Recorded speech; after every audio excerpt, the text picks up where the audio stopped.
We live in a world obsessed with passion. From motivational speakers to graduation ceremonies, we're told the same message: follow your passion, and success will follow you. It's a beautiful idea, simple, inspiring, and utterly misleading. In So Good They Can't Ignore You, computer science professor and best-selling author Cal Newport delivers a hard-hitting counterargument. Follow your passion isn't just unhelpful, it's potentially dangerous. Passion isn't something you start with, it's something you earn. This book is not about overnight success or magical talents. It's about the deep work of becoming so good at something that the world can't ignore your value. It's about building a career you love by crafting it deliberately, not waiting for the stars to align. What follows is a complete, immersive, deep dive into the ideas behind So Good They Can't Ignore You, unpacked, expanded, and narrated as if you were listening to a thoughtful, transformative audiobook.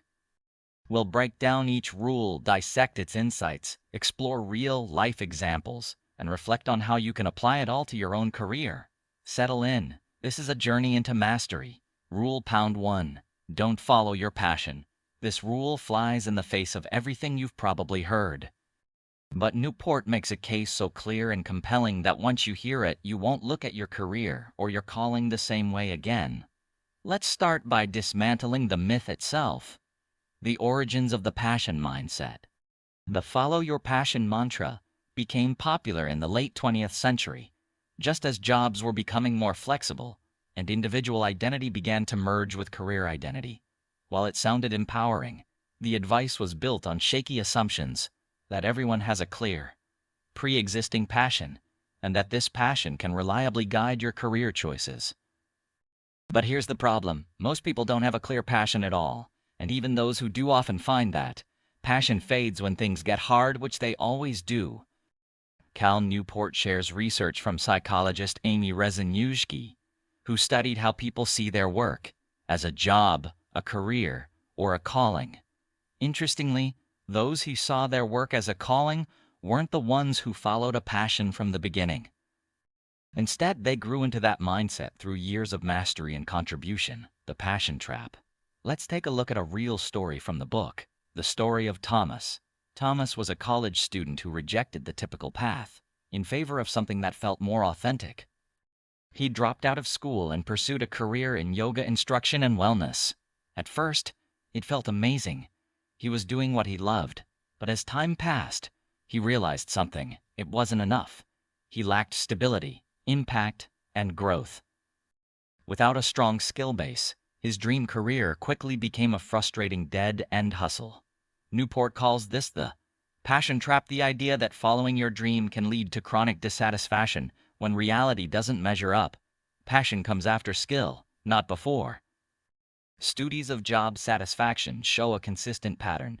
People love their work when they feel competent, when they have control, and when they are connected to a larger purpose. Passion is not the cause of great work, it's the result. In short, don't ask, "What am I passionate about?" Ask, "What valuable skill can I get so good at that?" It opens doors. Rule Pound 2. Be so good they can't ignore you. This is the central idea of the book, and the phrase that became its title. Cal Newport borrows this rule from comedian Steve Martin, who once offered it as his only real career advice. When asked how to break into entertainment, Martin didn't say to network or follow your dreams. He said, "Be so good they can't ignore you." It's simple, it's direct, and it's deeply powerful. The craftsman mindset vs. the passion mindset. Newport contrasts two approaches to work. The passion mindset constantly asks, "Is this what I really love?" It focuses on what the world can offer you. The craftsman mindset asks, "How can I improve at what I do?" It focuses on what you can offer the world. The passion mindset leads to dissatisfaction. It's vague, self-centered, and tied to unrealistic expectations. The craftsman mindset, by contrast, encourages focus, discipline, and long-term growth. It turns work into a vehicle for mastery, deliberate practice, the path to rare and valuable skills. But it's not enough to just work hard. To truly become so good, you have to engage in deliberate practice, a term borrowed from performance psychology. Deliberate practice means pushing yourself beyond your comfort zone. It involves constant feedback, repetition, correction, and a hunger for improvement. It's not fun, but it's the only way to develop rare and valuable skills. Think of athletes, musicians, chess grandmasters. They don't just put in time, they stretch their ability, identify weaknesses, and push through plateaus. Newport shows how this same principle applies to knowledge workers, creatives, and entrepreneurs. Mastery in any field follows the same rules. Real-world example: Jordan Tice, bluegrass guitarist. Take the story of Jordan Tice, a talented bluegrass guitarist. Rather than relying on innate musical talent, Tice committed himself to the discipline of improvement. He sought out tough mentors, performed relentlessly, and practiced with purpose. Today, his skill has opened doors, not because he followed a vague passion, but because he built undeniable value through deliberate practice. The rare and valuable skill economy. Newport introduces a critical concept: career capital. Just like financial capital buys freedom and opportunities, career capital, your rare and valuable skills, buys you a great career. If you want traits like autonomy, creativity, and impact, you need to trade something equally valuable in return. The world doesn't owe you a fulfilling job. You earn one by becoming excellent. Before we continue, please make sure to like and subscribe to the channel to help me make more of these. Thanks for the support. Let's go on. Rule pound 3. Turn down a promotion. Now that you understand the power of building rare and valuable skills, it's time to talk about what you can do with them. One of the most powerful things that career capital can buy you is control, the ability to decide how, when, and where you work. But Newport introduces a paradox. Control is something we all crave, yet most people either grab at it too soon or are too afraid to claim it when they've earned it. Control is attractive, but must be earned. Let's start with the premature grab for control. This is what happens when someone jumps too early into a freelance life, starts a business without a skill base, or rejects structure without offering value. They want autonomy, but they haven't built anything to trade for it. This kind of control usually leads to failure. Newport gives the example of D. Greg Sivers, founder of CD Baby. Sivers didn't quit his day job to follow his dream. He developed his business on the side, built systems, earned income, and only went all in once the control was supported by his career capital. He traded skill for autonomy, and that's the key, the courage to claim control. But there's another problem, and it's more subtle. Once people build valuable skills, they often become so embedded in their organizations that they're afraid to take risks. They start turning down autonomy because they're too comfortable or too valued. Newport calls this the control trap. Organizations will resist your attempts to gain autonomy if they're not in your long-term interest. They'll promote you, give you raises, offer more responsibilities, not to help you grow, but to keep you locked in. The only way out is to recognize the value of your capital and be willing to say no, even to a promotion, if it pulls you further from your vision of control. Real life example: the law school dropout. A powerful example comes from a woman who left a high-paying law job to start her own business in education reform. She was told she was crazy, but she had built up capital. She had a background in policy, a network in the nonprofit world, and deep knowledge. She traded it for control and succeeded. It looked risky, but it was calculated. She didn't follow a whim. She made a deliberate decision to cash in her capital for autonomy. Control, the ultimate reward of mastery. Autonomy, the ability to do deep work on your terms, to control your time, your creative process, your environment, is one of the most satisfying traits of a fulfilling career. But it doesn't come at the beginning. It's something you earn. So next time you see a fork in the road, ask yourself, do I have capital to trade for control? Am I reaching too soon or settling too long? Am I afraid of discomfort, or am I ready to bet on my value? Rule pound 4. Think small, act big. At this point, you've built rare skills. You've used them to gain autonomy. But something is still missing, something that gives your work depth, clarity, and direction.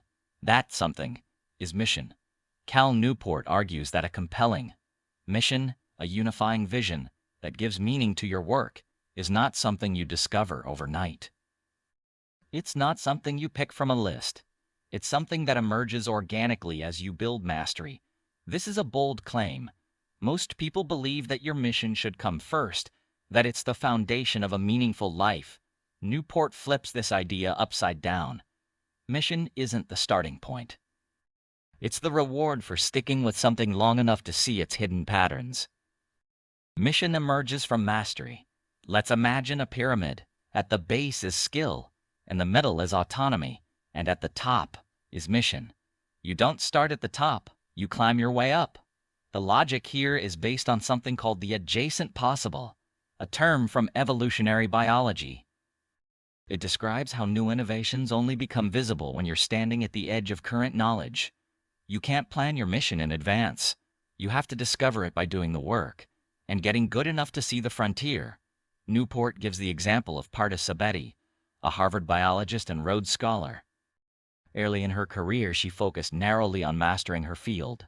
Only after years of deep immersion in computational biology did her mission crystallize, to use her skills to fight infectious diseases in Africa. The point, she didn't start with a grand humanitarian mission. She started with mastery, and the mission revealed itself. The courage to think big. Once you find a mission, it's time to act big. Newport explains that missions are only valuable when they're backed by action, small, bold, calculated experiments that test your ideas in the real world. He calls this the little bet strategy, an idea drawn from venture capital and creative entrepreneurship. Rather than placing one giant bet on a grand idea, make many small bets. Write a blog, test a course, launch a pilot, present at a conference. Each of these bets gives you feedback. Some will fail, some will resonate. The goal is to explore the edge of your skill set and let success guide the next step. The trap of the grand vision. Newport warns against getting lost in vague missions. People who try to act on a big idea without mastery or momentum often fall flat.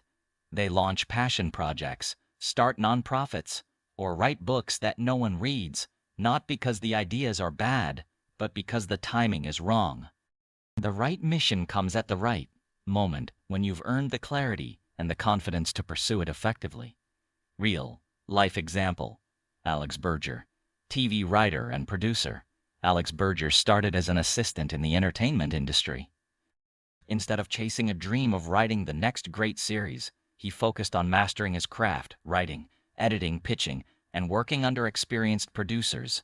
Over time, a theme began to emerge, a passion for storytelling that challenged conventional narratives. Eventually, that mission drove him to create shows with strong social messages. Not because he followed a passion from day one, but because he built the capacity to carry a mission to completion. Mission is not where you begin, it's where you arrive. And once you're there, it becomes the force that drives your career into new territory, bigger opportunities, deeper impact, and lasting meaning. Putting it all together, the career craftsman's journey. We've now traveled through the full arc of So Good They Can't Ignore You, a book that doesn't promise quick wins, viral fame, or instant meaning. Instead, it offers something far more real, far more powerful, a path to lasting success through mastery. Let's recap Rule Pound 1. Don't follow your passion. Passion is not a prerequisite for meaningful work. In fact, obsessing over passion can lead you to dissatisfaction and career paralysis. Instead, focus on creating value and let passion grow from competence. Rule Pound 2. Be so good they can't ignore you. Mastery is the foundation of success. Through deliberate practice and a craftsman mindset, you build rare and valuable skills, your career, capital that make you indispensable. Rule Pound 3. Turn down a promotion. Autonomy is one of the great rewards of career capital. But grabbing it too soon or refusing it when you've earned it can both derail your growth. Control is powerful, but only when traded wisely. Rule Pound 4. Think small, act big. Mission gives your career a unifying purpose. But you don't discover your mission before the journey. You earn it through depth, discipline, and courage. And when you find it, you test it with small, bold steps. A new definition of career success. Cal Newport doesn't offer a simple formula. He offers a mindset, one rooted in reality. A mindset that values depth over dabbling, contribution over self, indulgence, and discipline over wishful thinking. If you want a meaningful career, stop waiting to find your calling. Start becoming so valuable that your calling finds you. Work is not meant to be easy. It's meant to be worthwhile. And the way to make it worthwhile is to approach it like a craft. One small improvement at a time. One skill honed deeply. One contribution made with care. So, what's next? If this deep dive sparked something in you, if it challenged the way you think about work, career, or even purpose, do yourself a favor. Don't just nod and move on. Take action.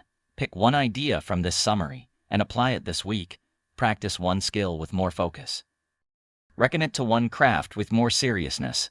And remember, the most fulfilling work isn't discovered, it's created. That's it. If you liked what you heard, please make sure to like and subscribe to the channel to help me make more of these. See you next time.